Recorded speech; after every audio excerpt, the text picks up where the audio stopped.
নমস্কার। তৎকাল ticket booking করার সময় একটু দেরি হয়ে যায়, সেক্ষেত্রে আপনার কাছে ওয়েটিং তৎকাল টিকিট চলে আসে। আর ওয়েটিং তৎকাল টিকিট নিয়ে আপনি কিন্তু জার্নি করতে পারবেন না। এবার এক্ষেত্রে আপনাদের মনে একটা প্রশ্ন আসতে পারে, নরমাল ওয়েটিং টিকিট, যেমন এক্ষেত্রে আমি একটা টিকিট সার্চিং করেছি। এক্ষেত্রে যেমন ধরুন ওয়েটিং ৭৬ আছে, এখানে ওয়েটিং ৬০ আছে। বিভিন্ন ডেটে বিভিন্ন রকম যেমন ওয়েটিং আছে।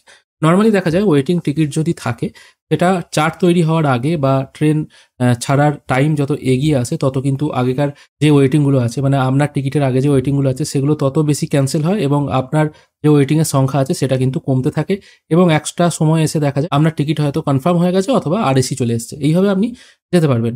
এবার তৎকালের ক্ষেত্রে যদি আপনার কাছে ওয়েটিং ২-৩ এরকম টিকিট চলে আসে, সেক্ষেত্রে সেটার কনফার্ম হওয়ার চান্স কতখানি আছে?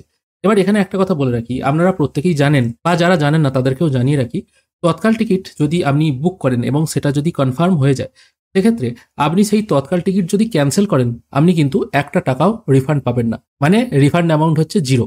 ধরুন আপনি একটা টিকিট বুকিং করেছেন, তৎকাল টিকিট, সেটা হয়তো ১,০০০ টাকা দিয়ে বুকিং করেছেন, আপনি অনলাইনের মাধ্যমেই বুকিং করেছেন, কোনো এজেন্ট ধরে নয়। সেক্ষেত্রে আপনার যা টিকিটের চার্জ লেগেছে সেটা আপনাকে পেমেন্ট করতে হয়েছে। এবার আপনার মনে হলো আপনি যাবেন না, টিকিটটি ক্যানসেল করবেন। আপনি যদি ক্যানসেল করেন বা না যান, একই অর্থ হলো, কারণ টিকিট ক্যানসেল করলেও আপনি কোনো টাকা রিফান্ড পাবেন না। এবার নরমালি তৎকাল টিকিট কারা বুক করেন? যাদের ইমিডিয়েট যাওয়ার প্রয়োজন আছে, হয়তো কারো শরীর খারাপ আছে, হয়তো বা কোনো কারণে চাকরির জন্য আপনাকে হয়তো আজকের পর কালকেই যেতেই হবে, যে কোনোভাবে আপনাকে যেতেই হবে, তবেই তো আপনি তৎকাল টিকিট বুকিং করবেন এক্সট্রা টাকা দিয়ে।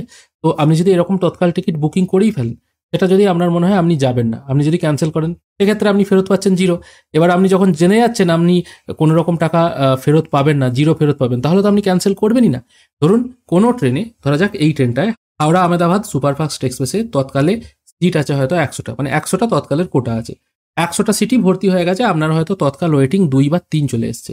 আগের যে ১০০ জন কনফার্ম টিকিট পেয়েছে, তারা ক্যানসেল এই কারণেই করবে না, কারণ তারা ক্যানসেল করলেও কোনো টাকা ফেরত পাবে না। যদি ক্যানসেল করে, সেক্ষেত্রে যদি আপনার তৎকাল ওয়েটিং ১ বা ২ থাকে, সেটা কনফার্ম হতে পারে।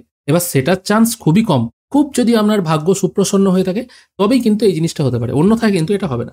এবার অনেকে মনে করেন এই ট্রেনে এই সিট ছাড়াও এখানে কিন্তু অনেকগুলো কোটার সিট আছে, লেডিস কোটা, সিনিয়র সিটিজেন কোটা, হ্যান্ডিক্যাপ কোটা, ডিউটি পাস, প্রিমিয়াম তৎকাল, এরকম বিভিন্ন কোটার সিট আছে। এবার সেই কোটাগুলো যদি ফুলফিল না হয়, তাহলে সেই কোটার সিট তৎকালকে দিয়ে দেওয়া হয়। এটা কিন্তু সব ক্ষেত্রে সত্যি নয়, কারণ এই সমস্ত কোটাগুলোর সিট যদি ভর্তি না হয়, সেক্ষেত্রে এই জেনারেলের যারা টিকিট কেটেছেন, জেনারেল ধরুন ৭৬টা টিকিট ওয়েটিং হয়ে আছে, মানে যা টিকিট ইস্যু হওয়ার কথা তার থেকেও অতিরিক্ত ৭৬ জন কিন্তু টিকিট কেটে রেখেছেন। যদি ট্রেন ছাড়ার পরেও এনাদের টিকিট কনফার্ম না হয়, তাহলে এনাদের টিকিট ক্যান্সেল হবে এবং টাকা রিটার্ন আসবে।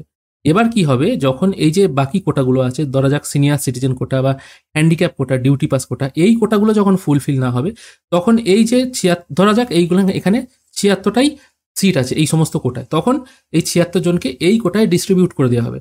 তৎকাল ওয়েটিং যদি ১-২ থাকে, তাদেরকে কিন্তু এই জায়গায় নাও ঢোকানো হতে পারে। এই জিনিসটা কিন্তু মাথায় রাখবেন। যদি কেউ ভুল করে ক্যান্সেল করে ফেলে, সেক্ষেত্রে আপনার যদি ওয়েটিং ১ বা ২ থাকে, সেক্ষেত্রে আপনি হয়তো কনফার্ম হয়ে যেতে পারেন, অন্যথায় এটা হওয়ার চান্স কিন্তু খুবই কম। তাও যদি অনেক সময় কোটার সুযোগ চলে আসে, সেক্ষেত্রে তৎকাল টিকিট দেখুন, তৎকাল টিকিট আপনি ওয়েটিং এলে এমনিতেই ক্যান্সেল হবে, আর নিজে ক্যান্সেল করলেও সে ক্যান্সেল হবে, সেই রিটার্ন আপনি একই পাবেন। তাই ওয়েট করে যাওয়াটাই ভালো। এবার আপনারা হয়তো বলতে পারেন, আমার বাড়ি হয়তো বহু দূরে, আপনার ট্রেন ছাড়বে হয়তো হাওড়া থেকে, পরের দিন আপনার বাড়ি হয়তো জলপাইগুড়িতে, আপনি জলপাইগুড়ি থেকে হাওড়া এসে তারপর ট্রেনে চাপবেন, এই রকম অবস্থা আপনি তৎকাল কেটেছেন। এবার আপনার হয়তো তৎকাল ওয়েটিং ১ আছে, চার্ট তৈরি তখনও হয়নি, আপনাকে কিন্তু জলপাইগুড়ি থেকে বা কোচবিহারে যদি বাড়ি হয়, আপনাকে কিন্তু সকাল সকালই বেরিয়ে পড়তে হবে হাওড়াতে এসে পৌঁছানোর জন্য। মাঝ রাস্তায় এসে দেখলেন চার্ট তৈরি হয়েছে এবং ওয়েটিং হয়ে গেছে, সেক্ষেত্রেও বিপদ। তাই নর্মালি ওয়েটিং তৎকাল এলে আপনারা সেটাকে ক্যান্সেল করে অন্য কোনোভাবে যাওয়ার চেষ্টা করবেন। এই ছোট্ট আপডেটটুকুই আপনাদেরকে দেওয়া ছিল। ধন্যবাদ।